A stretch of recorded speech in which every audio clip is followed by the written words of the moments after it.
பிடிச்சிருக்கேன், இவன் வெற்றியாளன் அப்படின்னு அவனே அவனை சொல்லிக்க முடியும். நான் பெரிய உயர்ந்தவன் அப்படின்னு எந்த ஊர் ராஜாவும் தன்னை தானே பிரகடனப்படுத்திக் கொள்ள முடியாது. என்ன ஒத்துக்க மாட்டான்.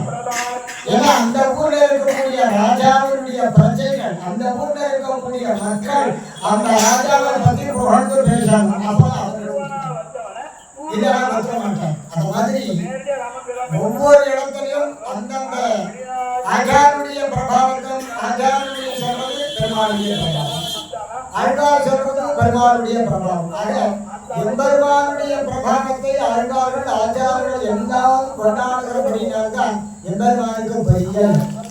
ஏன்னா எம்பெருமான் கிருஷ்ணாவதாரம் ராமாவதாரம் எவ்வளவோ பண்ணாலும் யாரும் அதை கொண்டாடணும். நான் வந்து பரவாசுதேவன் சொன்ன கிருஷ்ணன் பரவாசுதேவன் நான் தான் சொன்ன யாராவது ஒத்துக்கிறார்கள்? சங்கராதிக்கு மாதிரி யாரும் என்ன சொல்றேன், சிசுபாலன் மாதிரி யாரும் என்ன சொல்றேன், போட மாலையாடு அப்படின்னு சொல்லிட்டு இருக்கேன். கண்ணன் நான் தான் பரவாசுதேவன் வாசுதேவனே ஒத்துக்கிறேன். அந்த மாதிரி எம்பெருமானுடைய பிரபாவத்தை இன்னொருத்தர் சொல்லணும். இப்ப ஆச்சாருடைய பிரபாவத்தை யாரு சொல்றது?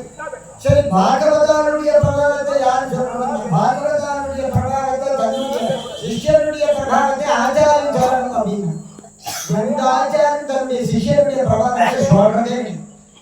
எம்பெருமானார் சொன்னார், எம்பெருமானார் தான் கொண்டாடினார். என்ன சிஷ்யனுடைய பிரபாவத்தை எந்த ஆச்சாரியம் கொண்டாடுறோம்? நான்தான் சக்தி அப்படின்னு தான் எல்லா ஆச்சாரமும் சொல்லிக்கிறோம். ஆனா எம்பெருமானார் கொண்டாடுறார் தன்னுடைய சிஷ்யனான கூரத்தாழ்வான். எப்ப கொண்டாடுறாங்க? ரங்கநாதன் கிட்ட போய் கூரத்தாழ்வான் பிரார்த்திச்சுட்டு நான் பரமபதத்துக்கு போய் எனக்கு அனுகிரகம் பண்ணணும்னு பிரார்த்திச்சுக்கிறார் ரங்கநாதன் கிட்ட. ரொம்ப சந்தோஷம், போயிட்டு வா அப்படின்னு அனுகிரகம் பண்ணார். அப்ப என்ன வார்த்தை சொன்னா ரங்கநாதன் கேட்டான், உமக்கும் உங்களுடைய சம்பந்தமுடையாருக்கும் வணங்கணும், போயிட்டு வா அப்படின்னு. ரொம்ப சந்தோஷப்பட்டா செய்தி உடனே ராமானுஜருக்கு தெரிஞ்சு. ராமானுஜர் கிட்ட எல்லாரும் போய் சொன்னார், அந்த மாதிரி கூறத்தாழ்வான் பரமபதத்துக்கு போதா சொன்னா ரொம்ப நம்பருமாள் உமக்கும் உங்களுடைய சம்பந்தமுடையாருக்கும் வணங்கினாலும் சொல்லிட்டாரு அப்படின்னு. உடனே ராமானுஜர் அப்படியே சந்தோஷமா தன்னுடைய வஸ்திரத்தை தூக்கி போட்டு கொண்டாடினார், ரோட்ல வீதியில ஆடினார். ஏன் ஆடினார்னு கேட்டார், தன்னுடைய சிஷ்யனாலே தனக்கு பெருமை கிடைச்சது, தன்னுடைய சிஷ்யனான கூறத்தாழ்வானாலே எனக்கு மோட்சம் கிடைச்சது அப்படின்னு சந்தோஷப்பட்டார்.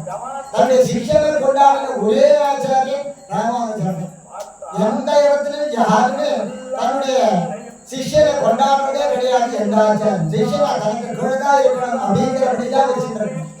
ஆனா தன்னுடைய சிஷ்யனை கொண்டாடின பெருமை உடையதும் நம்முடைய ராமானுஜர். அந்த மாதிரி இந்த இடத்துல பட்டராகட்டும் நெஞ்சியராகட்டும் ரெண்டு பேருமே ஒருத்தர் சமமா கொண்டாடிக்கிறோம். அதே மாதிரி வேதாந்தாச்சாரியரும் நல்லாட மாமனிகளும் ரெண்டு பேருமே ஒருத்தரை கொண்டாடிக்கிறோம். ரெண்டு பேருக்குமே எம்பெருமானாரே ஆச்சாரியன் அப்படின்னு ரெண்டு பேருமே கொண்டாடி. அதனாலதான் ரெண்டு பேருக்குமே ஜெகதாச்சாரியனான ராமானுஜர் ஆச்சாரியன். ஏன்னா அவருடைய பிரபாவம் அவருடைய கருணை தான் இவாளுக்கெல்லாம் வரணும். அதனால அந்த கருணையினாலே வேதாந்த தேசிகர் மனவாள மாமனிகள் ரெண்டு பேருமே ஒன்றுதான் அப்படின்னு கொண்டாடும். அப்படி கொண்டாடும்படியான பேற்றை அருளியது நம்முடைய ராமானுஜர். ஆனா இந்த காலத்துல குழந்தை சொன்ன மாதிரி எவ்வளவோ வேற்றுமைகளை வளர்த்து கொண்டே வந்தாலும் கூட அது நாளடைவிலே நிற்காது, காணாம போயிடும் அப்படிங்கிறது தான் ஏற்கனவே நடந்திருக்கக்கூடிய உண்மை. எந்த பிரபாவங்களும் நாளடைவிலே மறந்து போய் சமமாக எல்லாரும் நடத்தும்படியான சூழ்நிலையை எம்பெருமானும் ஆழ்வார் ஆச்சாரியர்களும் தலை கட்டுவார்கள் அப்படின்றதுதான் ஏற்கனவே நடந்திருக்கிறது. மறுபடியும் அப்படி நடக்கும் அப்படின்னு நாங்கள் எல்லாரும் எதிர்பார்த்து காத்திருக்கிறோம். அந்த மட்டும் இன்றைய தினம் ஆச்சாரியனும் சிஷ்யனும் அப்படிங்கிற ஒரு தலைப்புல 4 தலைப்புல அனுபவிச்சோம்.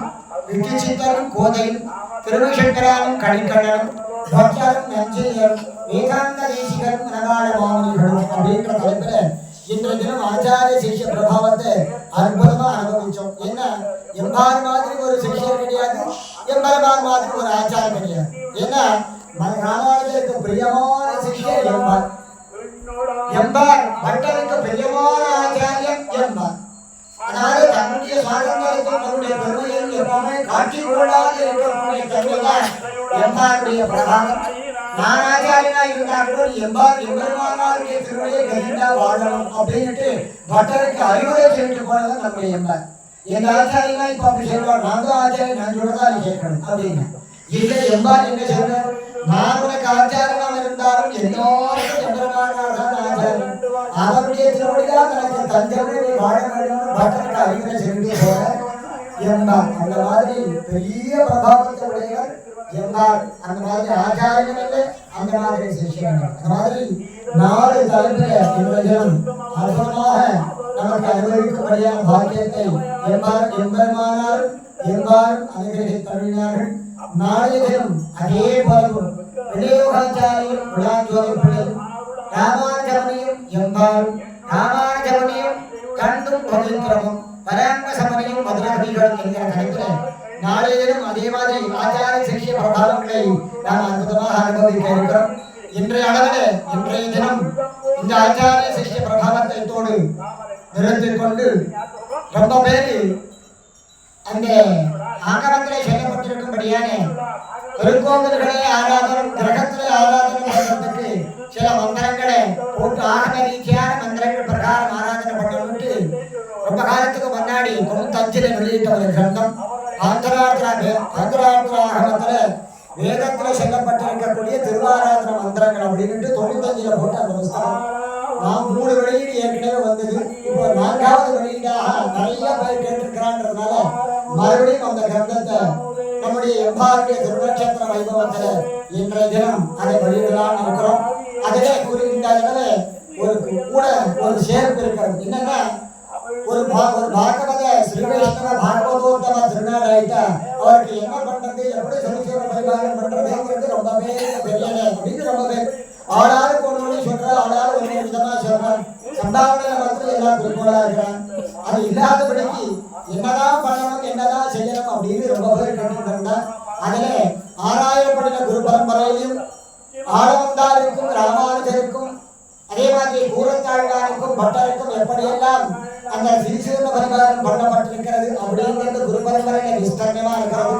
அதே மாதிரி வழக்கத்துல ஆகமத்துல என்ன சொல்லப்பட்டிருக்கிறது, அப்படி ஸ்ரீ வைஷ்ணவ மரபுகள் என்ன சொல்லப்பட்டிருக்கிறது அப்படிங்கிறதெல்லாம் ஆராய்ந்து அவைகளெல்லாம் தொகுத்து ஸ்ரீசூர்ண பரிபாலனை செய்யும் முறை அப்படின்ற ஒரு கிரந்தத்தையும் அதோடு ரொம்ப எளிமையா ஒரு 10 பக்கத்துக்கு வர மாதிரி அதனோட சேர்த்து அதை வெளியிடப்போம்.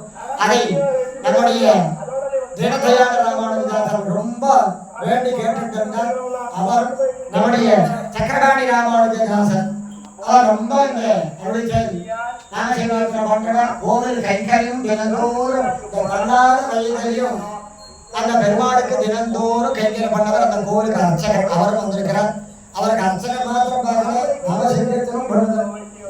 பேர் பெற்றவர் அவரும் அவர் நம்முடைய தீனதயாள ராமானுஜதாசர் அவர்களும் அந்த கிரந்தத்தை வெளியிட்டு எல்லோரும் பெற்றுக்கொண்டு எம்பெருமானாருடைய கிருபைக்கும் எம்பாருடைய கிருபைக்கும் பாத்திரமாக அவர்களை காத்திட்டுக் கொள்கிறோம். இப்பொழுது அந்த கிரந்தத்தை அவர் வெளியிட எல்லோருக்கும் செய்ய வைக்கப்பட்டது.